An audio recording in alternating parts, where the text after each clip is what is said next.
Welcome to Writer's Phone, everyone. I'm Sean Tuohy, and today I have a special guest calling in. This is a guy who I've known many years, and I'm not going to waste the time. This is Marcus. Hey, Mark, what's going on?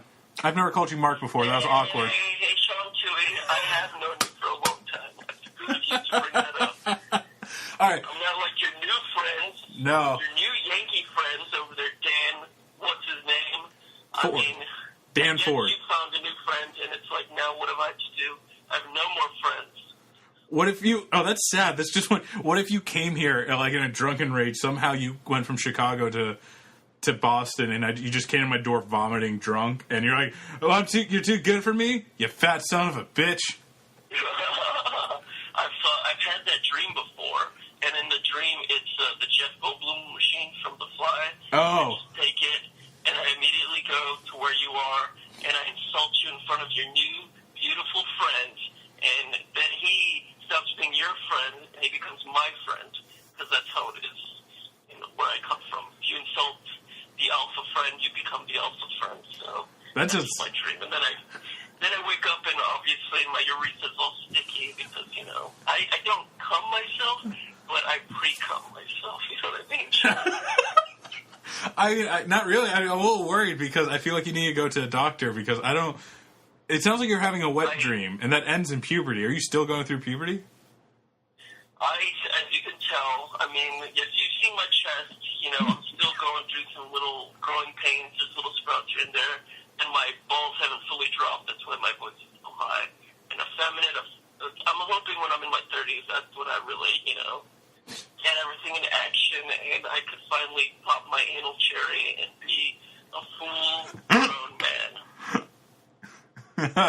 Can I hold on? That just reminded me. I don't know why your anal cherry reminded. Do you remember? So let me give a little background. Marcus and I met in high school. We were friends through most of high school. He moved to Texas and visited a couple times. And we talk every once in a while on the phone. But we used to come up with stupid ideas for movies. Like you, Diego, who's another friend of ours, Foley, and George. We used to all think of stupid ideas. And this one sticks out in my head. And let me see if you remember it.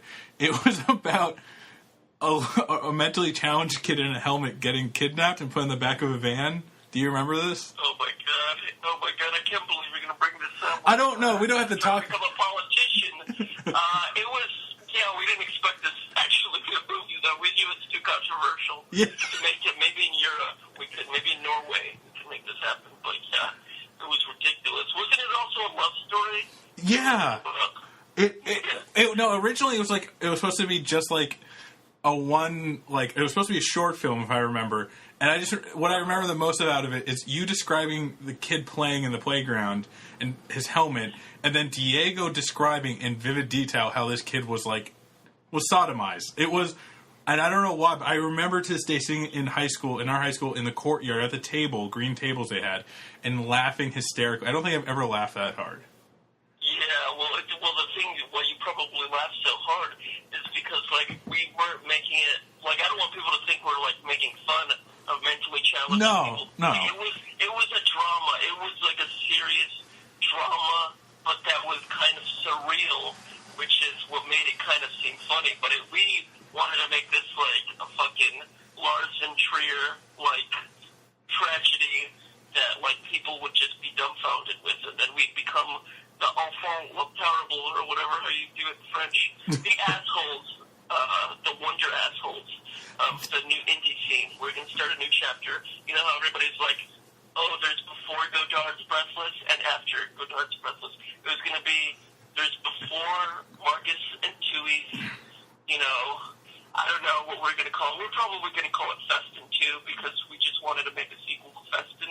Yeah. And, and take, because there's no copyright against that. You can make sequels. We could call it Jaws 5 or whatever. The whole thing is going to be jarring and a non sequitur tragedy. And I think the world is ready for that kind of movie. Maybe in a couple of years we could get, some funding from it. I think, people, right? Yeah, we work with it. I mean, it's that idea will never fade away. And it is jarring, because I remember later on we told that same, I forget who came to the table, but it was people who were kind of in our group, and we told them, and their reaction was far from funny. It was the other end of, it was just grave, these kids need help. But I think we can do it.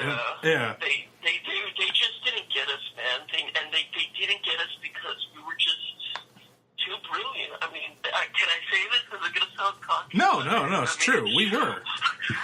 No, yeah, we're just on another level. No, I'm kidding. We're not.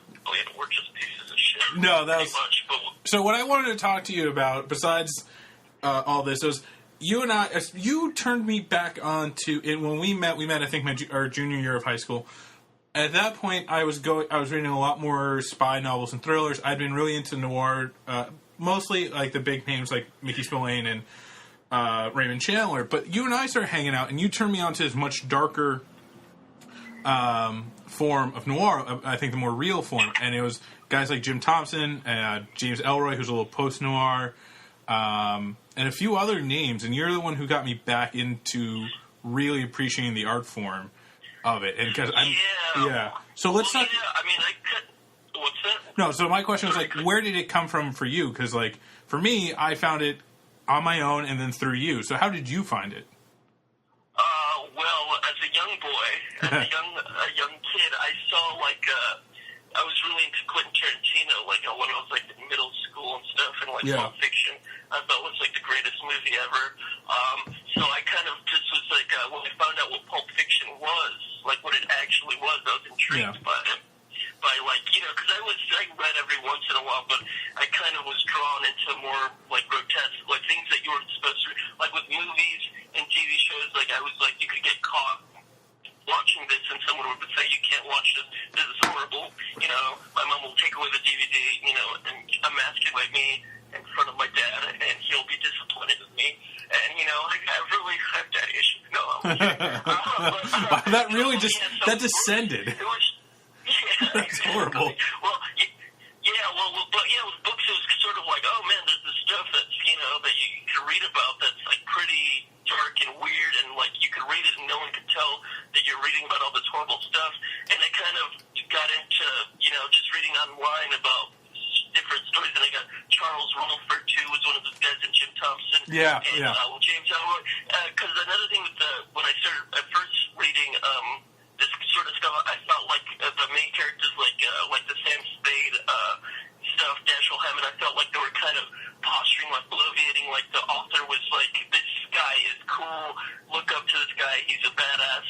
Whereas these other guys, they were writing about really weird, fucked up, insecure, a lot of times racist pieces of shit. So, like, I was kind of more drawn to them, like, you know, like not romanticizing these kinds of characters, making them sort of shitty, and that's what kind of appealed to me, especially Jim Thompson. A lot of his stuff, like, you're dealing with psychopathic narrators that are, you know, you don't want to be, like, you're kind of drawn to, you're like, I'm invested in this guy, I'm going to keep reading. I kind of want him to get away, but at the same time, I am kind of repulsed by him, and that kind of, you know, that kind of, those conflicting emotions, that kind of drew me, and that kind of got me into, like, reading that's kind of noir, and those kinds of, you know, Pulp Fiction, dime store novels kind of got me into reading in general, and then I started, you know, branching out, reading stuff that people told me that I had to read, you know, like Dostoevsky and stuff like that, but... Yeah, you know what?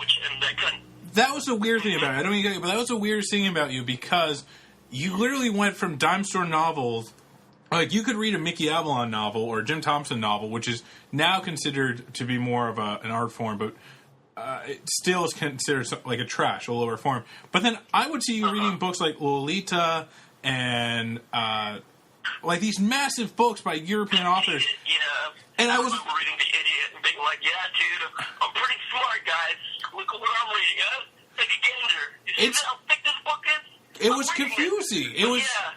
That's funny that I kind of, with Dostoevsky, that's actually, they called, like, when I was looking up Jim Thompson, they called him the dime store Dostoevsky, so that kind of got me the intro point with Dostoevsky. But yeah, a lot of the time when I was reading that stuff, I didn't fully grasp, like, I didn't understand a lot of stuff, but I mean, that's part of, like, getting in it, you kind of got to start trying to run immediately, because, those kinds of more complicated novels, you know, especially with the Dostoevsky and Russian novels in general, like, each character has, like, 5 different names, so it kind of, you know, there's that kind of thing, it's, you know, when you're too comfortable, like, of movie music, if you keep reading the same stuff, it loses its uniqueness. So that's kind of when I started trying to read novels that I was not smart enough to read, but trying anyway, you know. Well, let me ask you this, because I want to talk now a little bit about authors, because I recently just picked up Lawrence Block again. He's been on the show a couple times. And Larry Block. Oh, Larry. We used to go to college together. Yeah, that's true. I do remember those postcards you would send me of you and Larry Block. It was always you two on a beach on Long Island, shirtless, and I mean, yeah. Did he tell you that I got him into fedoras? No, I'm the guy who got him into fedoras. I mean, before he was going around with, trilbies looking like an asshole, and then I got him to get a fedora on. But yeah, no, so I actually never read Larry Block, but my cousin who I hang out around over here, he's really big into him. He's, what kind of stuff does he tell me about this guy? I don't know that much about him. Well, no, like, he's like, oh, this guy. They actually made, they just did a Walk Among the Tombstones by, which just came out with Liam Neeson, and it was adapted by Scott Frank, and I saw it. It's actually, they, like, misrepresented it, because in all the commercials, it looks like Taken, like every other Liam Neeson movie. But it was actually a little bit more of a mystery, and it has very little action.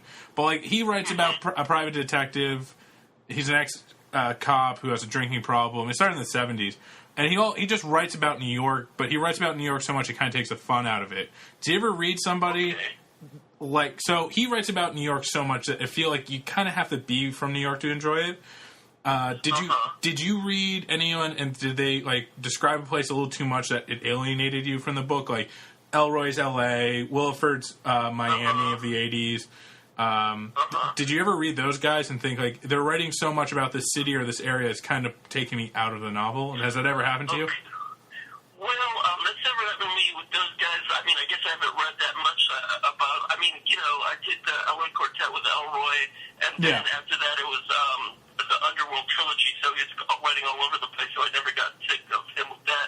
But, I mean, I haven't really felt that with novels, but, like, with movies and TV shows, like, I feel like when they overly romanticize the city or they just don't shut up about it, like, they try to convince you desperately to love the city as much as them, and I just, I kind of felt that with, like, some of Woody Allen's stuff, and it's not even like it gets me against the city, it's just, like, they're showing just a certain part of it, and they're just really kind of, I don't want to say, like, oh my god, it's just like masturbatory almost of what they do. Like, I mean, it's one way to show like all the different parts, the weird parts of New York, but this guy's showing like the same part of New York, and they're like postcards. And like with Treme, I know we were both trying to watch that at the same time. But like, there's a certain point where like they just don't shut up about New Orleans greatness and the music and the culture, and we all got a little Creole in our song and all that stuff. Where it's just like it makes you sick.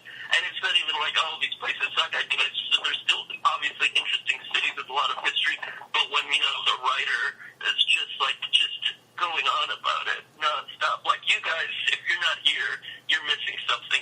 And it's kind of, that, or like, New York, the best city. Like, everyone says it's the best city. And it's just like, shut up. Shut up about New York. All right? You saying that makes me not like it so much. But, that's not the city. It's kind of like when people say overrated about a good band. Like, it's not the band's fault that they're overrated. It's the people who are just obsessed with all the goddamn pettiness of it all. But yeah, I don't know. But yeah, I've been done that with novels, but movies and TV shows. You know what show did that, and I wanted to like it because it was middle of the road. It only lasted with the Chicago Code. It was on Fox for like one season, and it was, it was slightly above network television, but it still had, like, everyone was really good looking. Everyone had a cool one-liner. So it wasn't the best, but I actually didn't mind it because I enjoyed the storyline and I liked the characters enough that I was like, okay. But they kept bringing up how good Chicago was. Like, you got to eat the sandwich. Or they were saying, White Sox, Cubs. And they would push it. It was so forced into each episode, like, painfully, like, you could tell that the actors didn't want to say it, but they were forced to do it to prove, we're in Chicago. Oh, yeah. That's kind of a lot of another thing is with that is a lot of it like, they're trying to like gear it toward like with Chicago. They're like, hey, Chicago, the Loop, right? The Blue Line, you guys get it? You guys are from Chicago, huh? Yeah. So people like watching like, oh my god, I know exactly. I right? It's kind of sort of like pandering to these Yes, people. thank you. Yes, this isn't, LA, New York. This is the Midwest, big city, all right? We're a little bit different over here.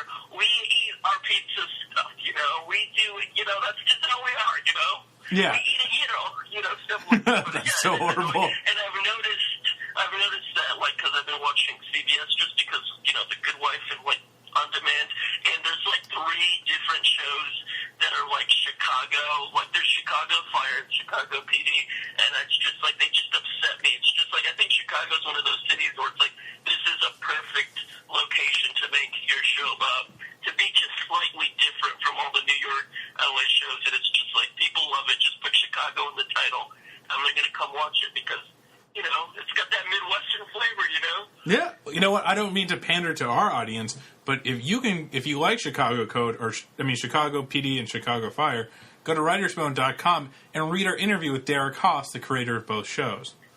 Oh, my God. I had to do it. I haven't seen the show. Totally. So, I seem like I'm just shitting. It's commercials. I'm just annoyed with the different title. It's probably the network's fault. But, yeah. No, they're awful. I don't know. They're not that great. They're not that great of shows. They're really they're really middle of the ground, like middle of the road shows where they're just like, we're gonna put this on so when you get home from your stupid job you can watch this. Maybe it'll stop you from killing yourself in the bathtub. So you could watch TV quietly with whoever you married who you're not in love with anymore. He or she will, you'll have the TV dinner going, you'll have the trays, but you'll have something to look at instead of the person you live with and who you hate with every fiber of your being. And the kids moved out. All right, so you're alone, so you need a middleman, and TV and this blind show is that middleman. The middleman, it's the buffer. It's the buffer, and it's the buffer to keep that marriage alive, because otherwise he would snap and take that TV dinner and bash her head in and go, I know that the kids aren't mine, you've been sleeping with my brother, and then that's the end.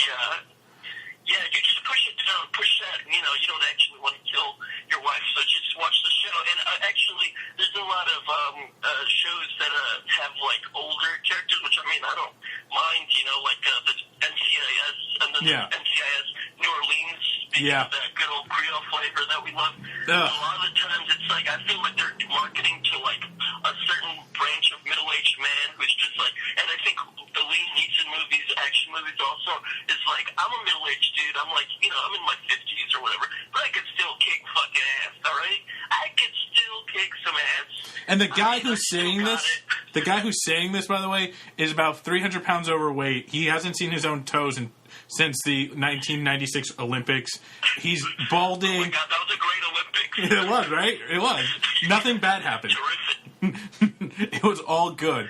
So, but yeah, you're right. They pander to an audience of, like, this is what you wish you were. You'll never be this, and I hope you accept that.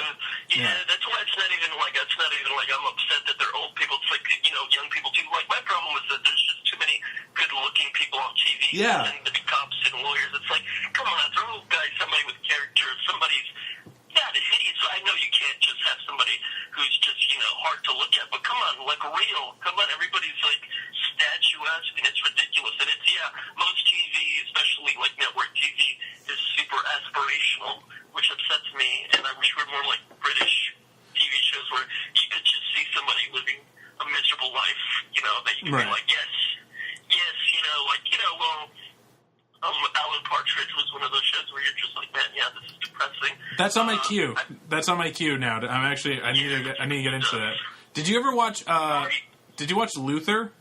With No, you were telling me about that. But I love that fucking Idris Elba. I mean, he was amazing as Stringer Bell. Oh, dude, he kills it. Listeners know because there's sophisticated types, right? There's sophisticated touch, right? I think so. I mean, we haven't got any bad emails yet from them, but, after this episode, they may just call us queer and never listen again. Yeah, they're like, these smug bastards. No, I haven't seen The Wire. In fact, it's overrated, okay? I'm not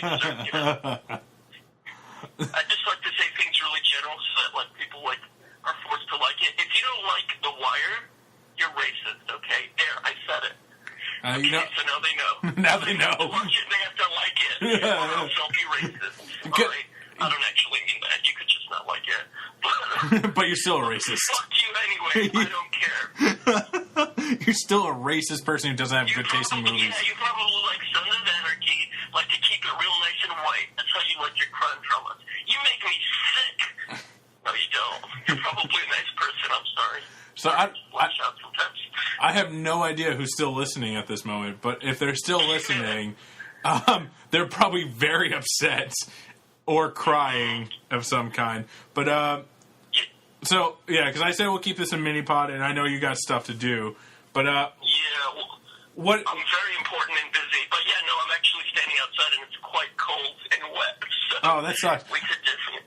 Yeah, I don't want to keep you wet and cold. So let's wrap this up. Keep me hot and moist. Moist, yeah. Just I want sweat dripping down your back, staining your shirt. All right.